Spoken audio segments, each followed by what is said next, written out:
So this morning, ladies and gentlemen, we are with the Beast. The Beast, the KTM 1290 SuperDuke R.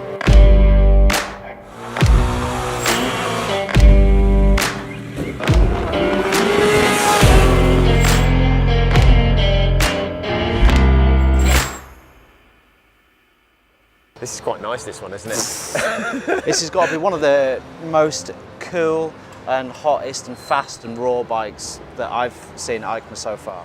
Yeah, I mean, they're focusing on the same theme as the original bike with this new launch, aren't they? And they're just effectively saying that it's even more beastly than the original.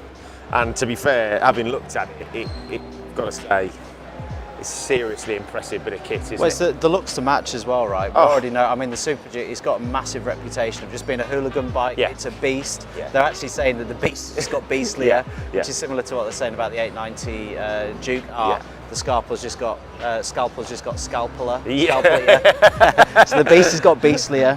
And yeah, wait, I mean, hey, everything about it screams beast. I mean, 1290 twin. With 107, it's 180. Now it's 180. 180.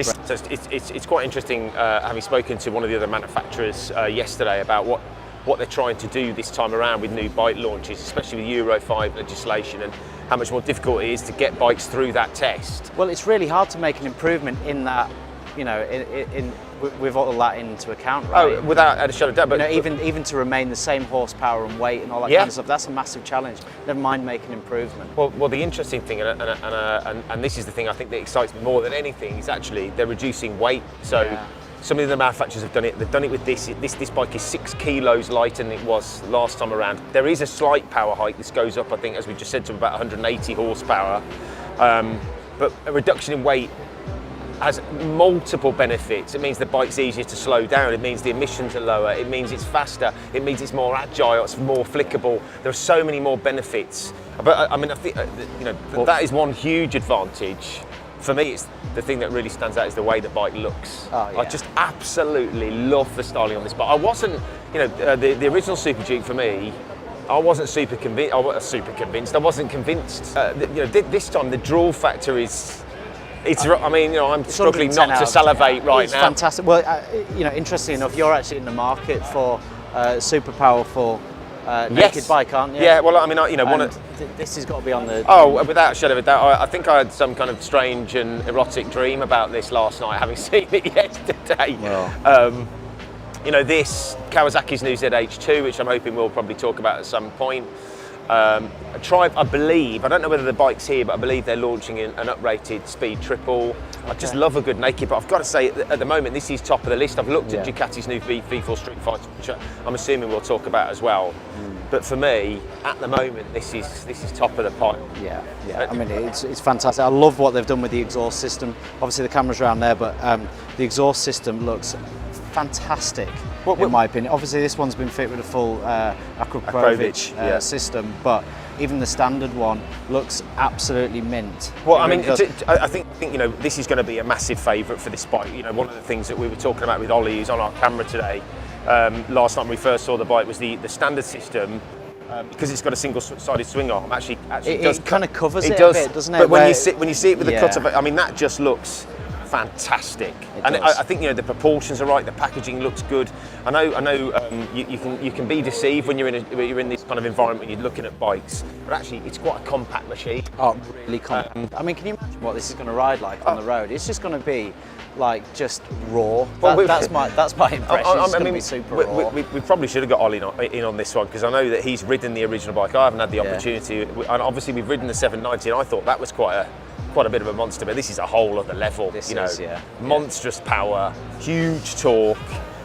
It's just a wheelie machine. It's a hot rod. It's the kind of hot rods of the Super Nakeds, isn't it? And everybody seems to be kind of just incrementally increasing power and dropping weight, and they've done pretty much the same thing with this machine. That being said, though, it has got all the bits to sort of complement that, so it's not just all power. I mean, they've done a huge amount of work on the chassis. And that's actually the big thing that KTM are talking about, is the chassis, making it stiffer, better handling, more agile, and of course more stable, and pairing it with some fantastic components. I mean, WP Apex Pro suspension, which is just phenomenal. Yeah. These brand new Brembos, Stilema, yeah, which again is the kind of really the new M50.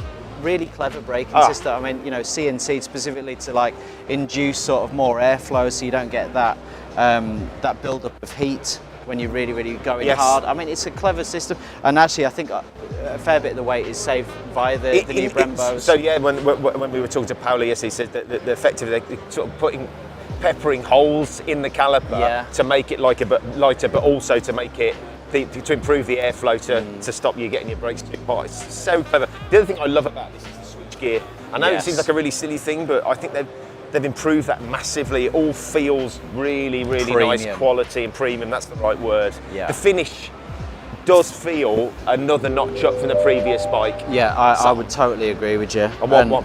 I've decided. Yeah. So pricing on this is not wholly confirmed yet for the UK, but we're looking at about sort of 17-18 grand for this, aren't we? I think between 17.5 and 18k. That doesn't include the tech pack, which is something they're obviously doing for this round of releases. That's fitted on this bike. Say again? And that's fitted on this bike, tech pack. Yes. Yeah, and that again is very similar to what we talked about with the 890 R, track mode, multiple rider modes, 9-way traction. And Paolo was just saying to us that when you're on track and you're really putting some heavy braking down, it'll flash the rear light to let other people know that you're really. Cool.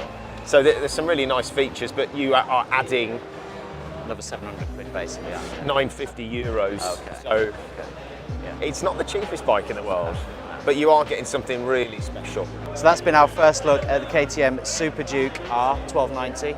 Absolutely love the bike. It's gorgeous.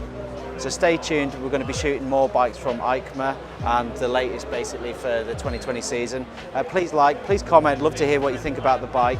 Please subscribe to the channel as well, and make sure you hit that notification bell too, and we'll see you next time.